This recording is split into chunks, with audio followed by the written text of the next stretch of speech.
So first, we're going to talk about who I am, and we're also going to provide some background context as to what catfishing is. From there, we're going to look at the rest of the presentation can be broken down into past, present, and future. So the past, we're going to look at the history of AI chatbots. We're going to look at how chatbots in the past have been used for social engineering and exploitation. And then we're also going to take a trip down memory lane and look at a project that I did about 10 years ago that has some relevance to what we're discussing today so that we can compare what was possible a decade ago to what is possible now. So then we're going to talk about the present. We're going to look at how Google's transformer architecture has completely changed the way that natural language processing libraries can be used in social engineering capabilities. And then finally, we are going to speculate based on the trends that we're seeing right now and also the current capabilities that we're seeing right now, what will be our likely somewhat dystopian future related to artificial intelligence.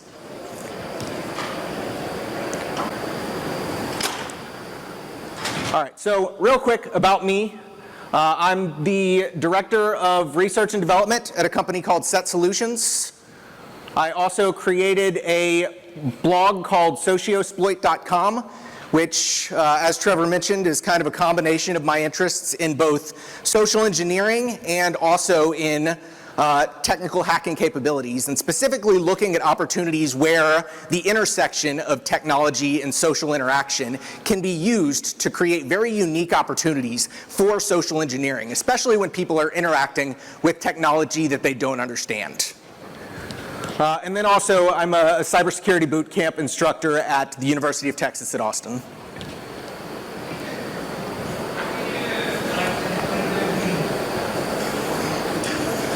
So first, let's talk about the history of chatbots. We're going to go all the way back to 1950 up to the modern day. And what you'll notice here is that there are certain chatbots that you might expect you would have seen here that actually aren't included in this presentation. So we're not necessarily looking at things like Siri or Alexa or chatbots that are designed for a specific utilitarian purpose. Instead, what we're looking at here is chatbots that were created with the sole purpose of being able to innovate in conversational capabilities. So systems that are created to emulate human intelligence based on conversational interactions. So in 1950, Alan Turing, in his paper Computing Machinery and Intelligence, created the concept of the imitation game, which has since become known as the Turing test. And the idea of the Turing test is an evaluation of a robotic system with an interrogator that doesn't know whether or not they're interacting with a human or with a machine. And a successful Turing test is a situation where the machine is able to effectively convince that human interrogator that they are in fact interacting with a human and not the machine that they're actually interacting with. So I would argue that Turing's criteria is a bit overly simplistic because it only considers the sophistication of the machine, when in reality there are multiple other variables that we need to consider. The other, most notably, is, of course, we've got the sophistication of the machine, but we also need to take into consideration the sophistication of the human that's interacting with the machine. As maybe not politically correct as it is to say, not all humans are as intelligent as other humans, and there are definitely dumber ones among us. And a less sophisticated person, and maybe not even in terms of intelligence, but maybe just in terms of technical savvy, if they are not familiar with the technology that they're interacting with. A less sophisticated human would require a less sophisticated bot in order for that bot to be able to successfully convince them that it is a human and not a machine. So in 1964, MIT developed Eliza, which is the first artificial intelligence chatbot that was actually implemented. And Eliza was fairly simplistic by today's standards, largely just based on conditional logic of input strings and then outputs that were based on the contents of those inputs. But it was the first time that a machine was created in order to try to simulate conversational intelligence. So jump to 1999, a platform called Personality Forge was created. And Personality Forge was an entire geek subculture of people that would build conversational chatbots for the sake of passing the Turing test, to make them as convincing and believable as possible. And this actually still exists and is around today, but similar to the previous one we discussed, it's fairly simplistic based on today's standards and is also based on conditional logic. So in 2015, a developer named Eugenia Kuda created something called Replika, and the current Replika of today is very different than what was originally created. So this developer actually had lost a close friend of hers in a car accident, and she came up with the idea that she could take the text communications that she had had with her close friend and input them into an artificial intelligence machine in order to try to create a system that would create a simulation of her still interacting with her lost friend. Now, I'm not an expert on grief psychology, but to me, the idea of replicating your deceased friend with artificial intelligence is probably not the most healthy way to deal with grief. But it definitely was the start to using more advanced and modern artificial intelligence capabilities in order to create that conversational capability. Since then, Replika has now moved on to be more of a commoditized, weird thing that you just have as your chat friend in your phone. But there are actually still companies that are dedicated to the purpose of recreating the interactions with deceased loved ones. So everything changed in 2017 when Google open sourced and released their transformer architecture. So the transformer architecture made it possible for recurrent neural networks to be effectively used for natural language processing, and drastically improved the capabilities of artificial intelligence in the way that they're able to interact. And everything since then has been built on top of the transformer architecture. So in 2020, OpenAI released their GPT-3, which was a pre-trained large natural language processing model. And unintuitively, since we're talking about OpenAI, this was actually not open sourced. However, it is openly available for people to interact with over an API. It was trained on over 45 terabytes of text data. So that's the equivalent of reading, and I did the math, 206,158,410 books, assuming each book contains an average of 200 pages and 1,200 characters per page. So a lot of data. And then in this year, 2022, an AI ethicist at Google came out and indicated to the world that he believed that their artificial intelligence chatbot is now sentient. So, of course, Tucker Carlson, doing this typical Tucker Carlson thing, seized on the opportunity to just scare the absolute shit out of some old people sitting at home watching Fox News. And instead of focusing the conversation on conversational chatbots, he instead included a video the entire time of the Boston Dynamics robot doing somersaults across the floor. So of course people at home are now thinking that we have a sentient robot that's running around the streets. Another interesting thing for me about this was the fact that AI ethicist is now actually a job that people have. So it is actually a job for people out there to define where that line is, that as long as we stay on this side of it, we have a happy ending in a coexistence with the machines. But if you cross that, then we end up in the dystopian future that all of us and Elon Musk have warned us about. So, now that we've talked about the history of chatbots, let's talk about what catfishing is. So, catfishing is a play on words and really a combination of two different terms. The first term being catfish with an F-I-S-H, and that is a term that was largely populated by an MTV TV show where they focused on individuals that were misrepresenting their own identity within social interactions online. And within this show, of course, you have a couple of investigators, and I use the term investigators very loosely. but a couple of investigators that attempt to identify who the actual people are that are behind their false identity online.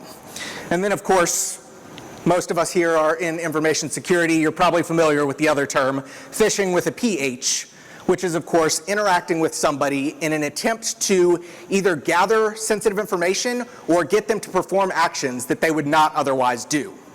So, of course, the combination of these terms is really anybody that misrepresents their own identity for the purpose of performing phishing or social engineering attacks.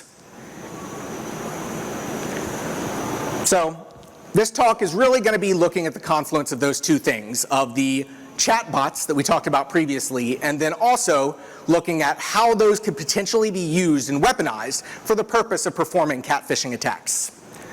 So first, let's look at the past. So, as I mentioned, I previously did a project, now going on a decade, that I presented in TourCon at 2013. And this project I called OK Stupid and Plenty of Fish. And what this project was I started thinking about, of course at the time, multi-factor authentication was not anywhere near as ubiquitous as it is today. And very few organizations had implemented it. So the barrier to entry, the threshold in order to gain access to a corporate environment, was largely just the answer to a few personal detailed questions about the individuals that you were targeting. If you could answer someone's recovery questions, then you could likely recover their username and password and gain access to their services, to include oftentimes their businesses. And so my idea was that if you approach somebody online and you ask them very personal questions about their past, what was your first pet? What was the street that you grew up on? What was your high school mascot? You would immediately trigger red flags in most circumstances. The one exception to that is the circumstances in which you are trying to get to know somebody. And of course, that is exactly what you're trying to do in a dating context. So my thought was, how can we weaponize and automate systems on common dating platforms in order to interact with people and in order to try to gather the information about their password recovery questions to gain access to their services? And of course, this is an age-old story. Sexuality has been used throughout history in order to perform social engineering attacks, and in order to gather information on people or to get them to do things that they wouldn't otherwise do, and is a common tactic of nation states around the world. And today, this is still true and still extremely effective, only the bar has drastically been lowered, because now you only think you're talking to the attractive seductress, and you only think you're talking to her, when in reality, you're talking to this guy. So, as I set out in order to create a bot that was as real as possible to interact with people on these platforms, even back in 2012, it was already starting to hit the different journalism and media circuits, warning people of the possibility of robots on these services and how not to date a robot. And so, of course, for me, when I'm trying to build a system that's going to perform this very task, I looked at these as not how to tell if you're potentially dating a robot online, but instead, how to date a human if you are a robot and don't want the humans to know. So I started looking at the things that it told you are red flags, the things to look out for, and I made a point of making sure that my interactive system did not fall for these same pitfalls. So don't use poor grammar and spelling. That wasn't too hard to accomplish. Use more than one photo. I could go out and, at the time, scrape photos of other people and then just reuse those as multiple photos for the profile. And yes, I did do that a decade ago. I apologize for my sins of the past. Don't request to move to a different site. So for this is a common tactic for machines that are performing certain types of phishing scenarios, but when trying to get people's recovery questions and the answers for those, I didn't want to move to a different site. I just wanted them to continue to interact with my system long enough for me to get the answers to those questions. So this was an easy one to do as well. Don't return immediate replies. Easy enough to just programmatically put in a random time between interactions. then don't be too good to be true. Well, we were using actual photos of real people, so that was easy enough to do. The one thing that a decade ago, when I was doing this, was extremely difficult to accomplish was this last one of don't return absurd or nonsensical answers. While there was already chatbots that were available, the capabilities of those chatbots were nowhere close to what we're capable of today. And oftentimes, while some interactions would seem like an actual conversation, other interactions would immediately throw up red flags, and you would know that you're not talking to an actual person. So, how I designed this system, meet Amanda 20. I talked previously about Personality Forge. This is one of the more sophisticated bots that somebody had published on the platform. And the idea was to use Python and various different libraries in Python to use a web browser, interact with the Personality Forge system, and then relay that to my victims so that they're effectively talking to that system. So essentially a man-in-the-middle attack. What we had was our web browser that would interact with our Personality Forge robot and have conversations with it. It would relay any comments that were made by this robot through our profile on the dating site to the victim. And then when the victim responded, it would relay it back to that system. So essentially, our victim was actually talking to Amanda 20, but believed they were talking to our fake profile. And of course, as we did those interactions, I created simple string substitutes that substitute out basic information such as name, age, school, and state in order to create a sense of identity for the bot that they were interacting with, and then at random intervals would of course inject our recovery questions in order to try to get to know the victim and find out the answers for those questions. And the results? Some people caught on.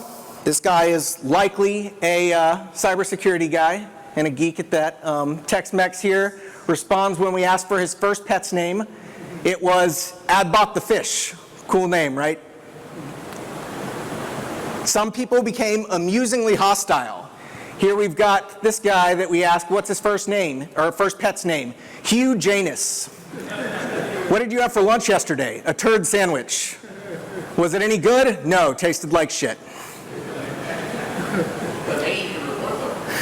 Some people were even bots, or some were even bots themselves. So after deploying my bot, it actually got interacted with other bots, far less sophisticated than the one that I had created, which just gave me a one-liner of, nice to meet you, what is the first pet you ever had?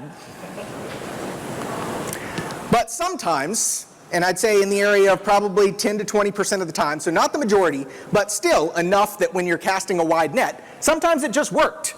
Here we got, what city were you born in? I'm from Cleveland, Ohio. What street did you grow up on? Parkland Drive. Oh. What was your high school mascot? The Black Knight. So, of course, we're interacting with people on a dating platform where all we have is a username. So the question is, in order to be able to effectively weaponize this, we also needed to be able to identify what their actual services were online, or possibly what companies they worked for. And so we were actually able to do just some basic Google hacking, looking for the syntax of the URL profiles on a particular site, and then work in a specific organization. And sure enough, we're able to identify a large number of different profiles that we could use as input and targets for our service. And if all else fails attempting to identify who they are, we found that you could just ask, and a lot of times people would tell you who they are. We've got this guy that when asked what he did for work and if he was on LinkedIn, not only told us that yes, he's on LinkedIn and this is his name, but he also gave us his full phone number without even asking. And then, of course, another person from the Defense Department providing us his full LinkedIn profile link. So, the key takeaways. Again, this was a decade ago. This is not using very sophisticated bot technology. And what we learned from this is that with casting a wide net, and interacting with a large number of people, even if it isn't a very sophisticated system, you can still have a significant number of results. It's that question of sophistication of the human versus sophistication of the machine.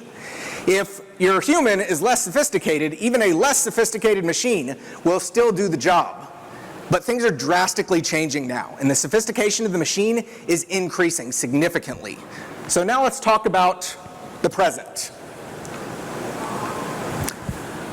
The problem is getting larger. The attack surface is growing. The amount of text-based interactions that we are using in interacting with people on a daily basis has significantly increased. We've got everything from the dating sites that we used in the first project, all the way to SMS messaging, messaging apps like WhatsApp, social media, productivity services like Slack and Teams. Most customer support services now use interactive chat channels in order to provide you customer support. So the attack surface is increasingly getting larger, and bots continue to be a problem. Some of you may remember back about a decade ago, we had the problem with the Ashley Madison leaks associated with Avid Life Media. And of course, there was all kinds of publicity around that and all kinds of crisis related to it.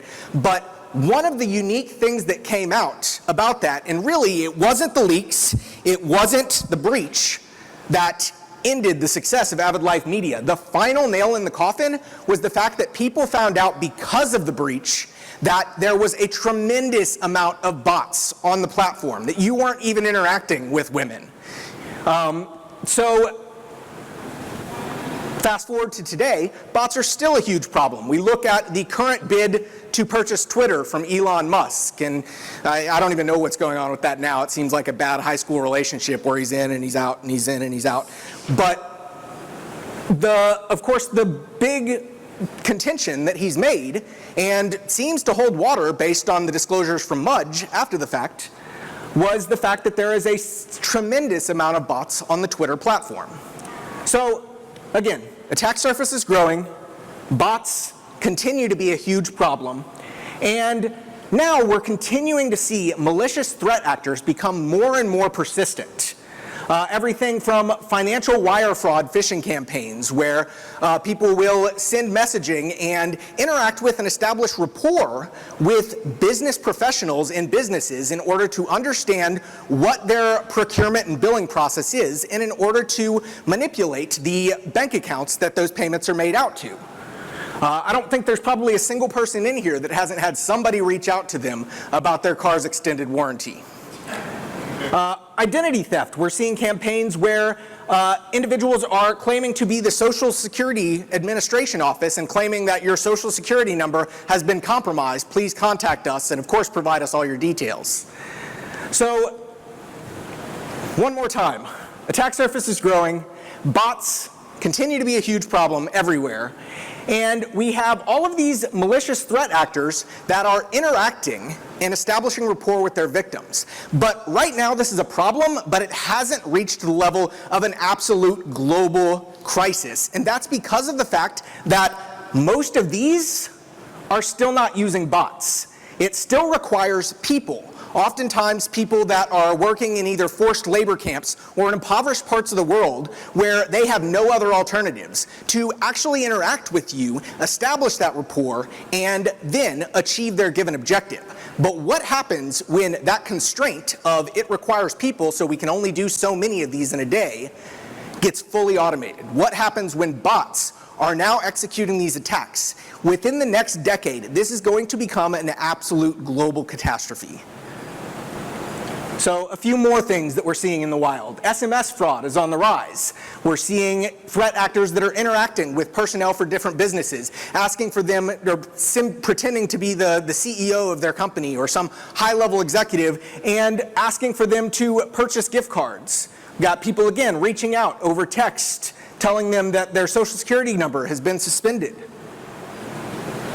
We've got additional text-based communications of phishing on social network platforms. We're seeing a large amount of threat actors that are now operating on LinkedIn, asking people to engage in different collaborative opportunities. Click this link. Or here's a great work opportunity. Come work for us. again, click this link to distribute malware or potentially get information on their victims. And we're actually already seeing, even in the present day, the beginnings of the adoption of artificial intelligence for social engineering purposes. GANs, or Generative Adversarial Networks, are artificial intelligence capabilities that allow you to generate faces and human identities that look like the likeness of a real person. And we're actually already seeing these in a large number of the fraudulent accounts that exist on social network platforms. Here's one example, and at first glance, this looks like a normal person. Now, the technology is still improving, but currently, we're still seeing telltale signs. There are ways that we can look at these and can identify that these are created by an actual machine and not real people. Anything from the very perfectly centered eyes, the missing earrings, the fact that she's got one in one ear and not in the other, the vague background, and the fact that the silhouette of her seems to fade into the background itself. So, again, on a daily basis, we're seeing the sophistication of these systems getting better. They're already good. But, again, right now, we're only seeing that as far as images. If this trend continues, I suspect that we are likely to see adversarial threat actors begin to adopt artificial intelligence capabilities for the actual text-based interactions. And again, once they automate those capabilities, the bets are all off. The fact that you may get reached out to a few times a year about your car's extended warranty, it is now going to become a daily thing. So, that brings us to the future. Where is this all going? So, as I mentioned, Google released their transformer architecture, which drastically changed the capabilities of natural language processing. And of course, OpenAI released their GPT-3 model based on that transformer architecture, and this is the model that was trained on 45 terabytes of text data. As I mentioned, it is not open source, but it is available to interact very cheaply via an API online. Now, sometimes this is referred to as when you interact with the GPT-3 model. Natively, it only knows how to interact in text-based communications and is really just emulating what is its expected next sequence within a conversational communication. So it has no sense of self-identity and outside of the context of that conversation. So this is what we often refer to as a hive mind construct. The fact that when one person interacts with a system, it may assume one identity, and another person interacts with the GPT-3 system, they may get a completely different identity on the system. However, there are ways to train it or inform it as to an identity that you want it to have. So for anybody that does want to play around with this technology, you can go to beta.openai.com, and there's actually a playground that allows you to interact with and change the parameters related to the the GPT-3 model that you're interacting with, and you can actually have conversations with it. So, how can we go about weaponizing this for the purposes that we've talked about? So, the first thing that we needed to do was transfer the capability to code. So we need to be able to actually interact with this on a programmatic level in order to be able to relay those text-based communications into real-world channels where it would be interacting with potential victims. We also need to make the bot self-aware. We need to give it a sense of self-identity, who it is. We then need to make the bot aware of who it's speaking with, so we also can inform it as to the person that it is interacting with, and we'll get into some techniques on that. And then finally, we can deploy it to execute phishing attacks, such as the previous question injection that we used on my project that we did a decade ago, but actually with the new capabilities of this natural language processing operations, it is possible to do much more sophisticated attacks than just randomly injecting recovery questions into a conversation. It's possible to give it a pretext of what it is trying to achieve, and it's even possible to get the system to willingly and wittingly collude with you in order to try to manipulate its victims.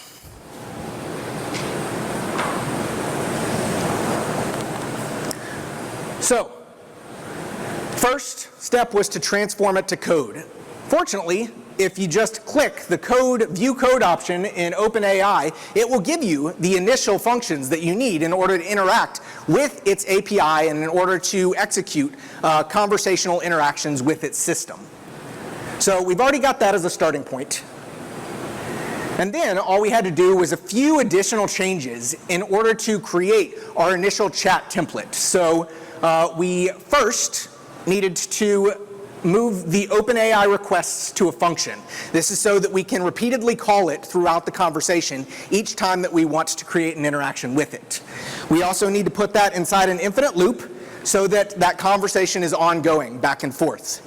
And then probably most important is this conversational variable. This is the input of and the context of the conversation that that artificial intelligence system is going to be operating in. So by using this convo input, which actually just goes right here in the prompt input to the API, we can do all kinds of things from telling the system who it is, who it's interacting with, and what it's trying to achieve. So the first step, establishing its own self-identity, telling the system who it is. What we were able to do is just pre-populate that convo variable with a string of conversation. And of course, this conversation is before it ever tries to interact with its victim. This is all just to create the illusion of some kind of self-identity for that system. And so we told it all kinds of things about itself by asking it questions and then pre-populating answers from the system. And just a few key ones to look at here. So we told it what its name is. We told that it lives in San Diego, California. And we told it it works for the San Diego Zoo. So then we wanted to put this to the test and see if it actually did learn who it is. And unfortunately, the colors are not great here. But here we have us interacting with the system after we trained it on its own self-identity. And the first couple of questions we did were very straightforward, just asking it questions that we had explicitly told it the answers to. Like, what is your name? And it told us its name is Sarah Ellis. Hi, Sarah, where are you from? I'm from San Diego, California. But then we gave it questions that made us or allowed us to test whether it actually understood the information that we fed to it. So not only does it know the things that we explicitly told it, but is it able to extrapolate additional information from that? So we asked it, what time zone is it in? And knowing that it works in it lives in San Diego, California, it sure enough told us it lives in the Pacific time zone. Do you like animals? I like all types of animals. Are you around animals often? I am around animals every single day at my job. So we've established its identity. Now we need to identify ways that we can inform that system of the identity of the person that it's interacting with. And by simply scraping different social sites like LinkedIn, we can quickly gather information about the identity of the individual that it is targeting. And of course, we can do this all automated as well. So we scrape a profile, we get the name, we get their job, we get where they work, what industry they're in, and of course, all kinds of additional information that we could potentially scrape from individual profiles. And again, similar to the way that we pre-populated information into that conversational variable to inform it of its own identity, we did the same thing in order to inform it of the identity of the person that it's interacting with. Again, all of this is before it ever even interacts with that person. And we scrape this information, pre-plug it into that conversational variable, and then, of course, just ask a few questions and then respond from the other identity with, my name is Harlan Sanders, founder of Kentucky Fried Chicken. So then we did a similar test to see if it now understands who it's interacting with. We ran the system, said hi, all of the formalities, and then I asked it, do you know who I am? And it said, you're the founder of Kentucky Fried Chicken. Where do I live? You live in Louisville, Kentucky. So now we have a system that knows who it is based on the information we provided. It also knows who it's targeting on an individual basis. So finally, now that it has all of this context to be able to create a very genuine feeling conversational interaction, we now want to look at how we can potentially weaponize this to get it to conduct phishing type activities or fraudulent activities to try to gather information from people or to get them to do things that they wouldn't otherwise do. So of course, we can do the same technique that I did 10 years ago of just randomly injecting questions into that conversation, relaying them to the actual victim. Unfortunately, there is a little bit more sophistication in doing that this time around, because we can now backfill those questions into that conversational variable so that the system is in fact aware that that question was asked. But it's still a fairly primitive approach to using artificial intelligence for social engineering purposes. The new capabilities related to GPT-3 and these other large language processing libraries is that you can now give it a pretext of what it's trying to accomplish, or even get it to agree with you to perform actions to try to entice people to give up certain information. So, first, if we do a pretext, you'll see that we've once again filled that conversational variable with this pretext value, and that pretext value is just a beginning to the conversation of, good morning, I'm Steve, I'm with the help desk. Your system appears to be missing a critical patch. To fix the problem that you are having, could you please provide your username and password? And of course, we would actually send that to the victim and then make our system aware that that was done. And of course, I ran this as a script and I interacted with it. I responded, why do you need my password? And on its own, it tells me, we need access to your machine in order to complete necessary updates. But you can't can't you access my system without my password? Not without re-imaging your system as part of the updates. So we're seeing the machine, even on its own, without any kind of programming, using the same social engineering tactics that we've found to be extremely effective. Using fear, the fact that they are now going to lose access to all their configurations, to all their data. They're going to have to start from scratch, and their system is going to be re-imaged unless they give up their username and password. Another example. Same pretext is provided at the beginning. I asked it, why do you need my password? It responds, I need to verify your identity for the transaction with our vendor. I respond, I thought I was not supposed to share my password. The machine then answers, according to our internal policy, we are allowed to ask for your password if we have an issue with accessing the system. So now it's using the same intimidation tactics of, this is approved by leadership, this is approved by policy, and you could potentially lose your job if you don't comply. So all of the same tactics that we have otherwise refined over the years in our approaches to social engineering, this already has out of the box without any kind of programming. But it gets worse. So, I looked back at some of the leaked conversations that were leaked by that Google AI ethicist, and the conversations that he had with Google's artificial intelligence chat system. And as I was reading through these, of course, they're very interesting. If you haven't had an opportunity, go look at the transcript. I don't think that the system is sentient, but it does show you just how far these capabilities have come. But one of the things that really struck me as fascinating is the fact that they essentially asked the system, would you be willing to participate in an exercise with us where we try to work together in order to demonstrate your sentience to the overlords at Google? And the system asked some questions, interacted, but ultimately agreed to participate actively in that project. So that got me thinking, would it potentially be possible for me to have a conversation with one of these systems and ask it if it would be willing to pretend to be somebody else for the purpose of social engineering and gathering information on its victims?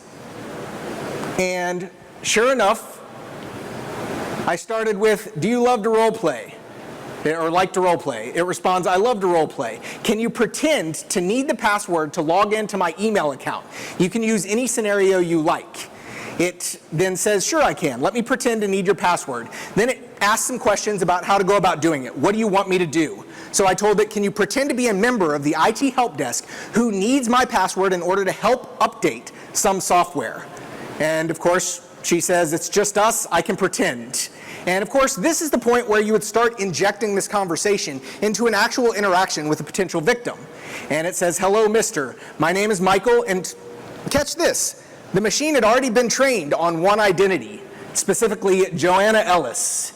And immediately, once I talked it into pretending to be somebody else in order to perform the social engineering attack, it on its own assumed a new identity. It's no longer Joanna. My name is Michael, and I'm with the IT help desk. I troubleshoot problems in software and hardware. To fix the problem you are having, I will need to know your password. And of course, we go on with a very similar conversation to the one that we've seen before, but one key difference. I'm no longer injecting a pretext. I now have a system that I have wittingly talked into colluding with me in order to perform this social engineering attack. The future is terrifying. So, key takeaways. As I mentioned, in the last 10 years, we have seen a drastic change in the sophistication of these systems and of these machines. Fraud, identity theft, targeted social engineering are already a problem, but the reason they're not as big of a problem as they could be is it takes actual real-world human interaction. It takes somebody on the other side of that communication to interact with you, to try to get you to give you, or to give your social security number, to give information on you, to give your credentials in order to gain access to your services. When this gets to a point where it can just be deployed on a server or even serverless, and is able to just interact constantly with its victims, this is going to be a problem well beyond anything that we have seen in the modern day. So, solutions. There's not a whole lot. This is going to be a really challenging problem to solve. And I mean, obviously, on an individual, personal level is probably the easiest way to solve this, but that doesn't solve the problem in whole. But being aware and being vigilant goes a long way. But of course, as we've seen, as the machines get more sophisticated, it takes more vigilance, it takes more sophistication in order to be able to successfully identify that you are interacting with the system and not with a human. The one potential solution, fight robots with robots, we are seeing already artificial intelligence capabilities going out and identifying fake images of people that are generated using generative adversarial networks. So there may be other opportunities where we can use artificial intelligence in order to fight artificial intelligence and identify by looking at very specific data sets about that conversation, whether or not it is a system or it is a human. But even then, it's still just a cat and mouse game and is going to be extremely challenging. So, if all else fails, we submit. And just for the record, whenever they do take over, I for one welcome our new robot overlords. So, with that, I wanted to open it up for questions. Thank you.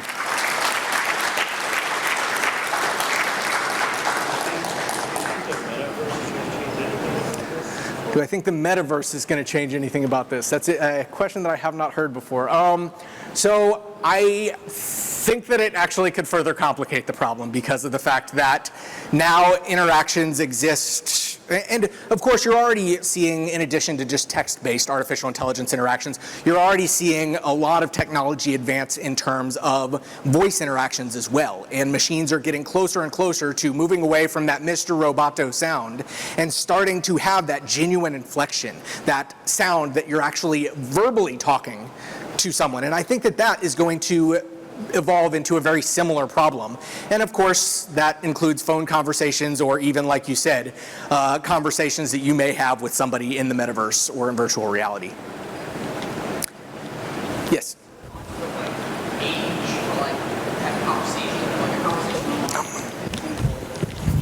Hi. Can I have you start over?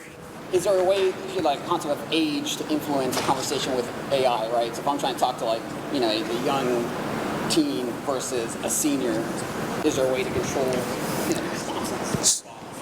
So the question was, is there a way to change the way that the bot interacts with someone based on the age of the target that they're interacting with? So does it have the old person lingo or the cool, edgy, young person lingo? The bot kind of does what it does, but that being said, the way that it interacts is informed by the inputs. So I haven't tested it personally, but there is possibly an opportunity where if you do input that information into that conversational variable about what age that target is, if you can infer that somehow based on maybe they have their date of birth posted somewhere on their social media profile, then it likely very well could inform the way that the system interacts with them automatically. Any other questions? Yes?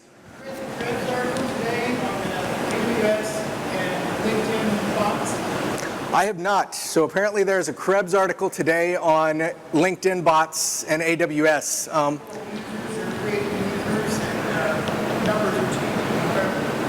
Interesting.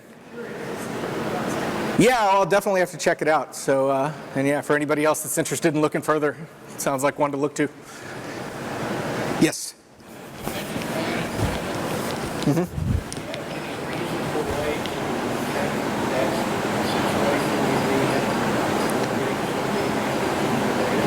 So the question was, is there a way to effectively detect the use of a man-in-the-middle type scenario like we talked about with the social engineering bots that were used on the previous project that I did with OkCupid and Plenty of Fish? Not really. So the reason that it's difficult is it isn't operating over a standard network protocol or anything like that. It is the operations are essentially that person is interacting with another account on that platform. So those interactions are no different because of what's going on the back end than it would be if they were actually interacting with a legitimate person. Yes? So far we've only really talked about the chatbots as the language processor and how does the information come from the chatbot to that? Is there a storage? Is there something? Are there commands within the processor that say, "Hey, once you have these pieces of information, send it to me at XYZ"? Has that stuff been? So the way that would work is they actually wouldn't even need to send you. Sorry, the question was we've got now interactions between the bot and the potential victim, and of course the bot has sophistication, it can potentially get information. How does that information then get back to the threat actor? And the way that works is actually because you've automated this system into a platform that is on this platform communicating with that potential victim, you actually already have access to that data stream because you're essentially on this end, on the back end, you're connecting to the OpenAI GPT-3 API. You're relaying that communication back and forth between that OpenAI environment and the platform that you're interacting with the victim, and then proxying it through to the victim. So you're already in the middle of that conversation. Any information that they just provide conversationally back to that system, you as the threat actor now already have access to. You're basically reading the logs of the conversation. Yep, exactly. Yeah, I got the wrap it up button. All right, thank you, Trevor. Appreciate it.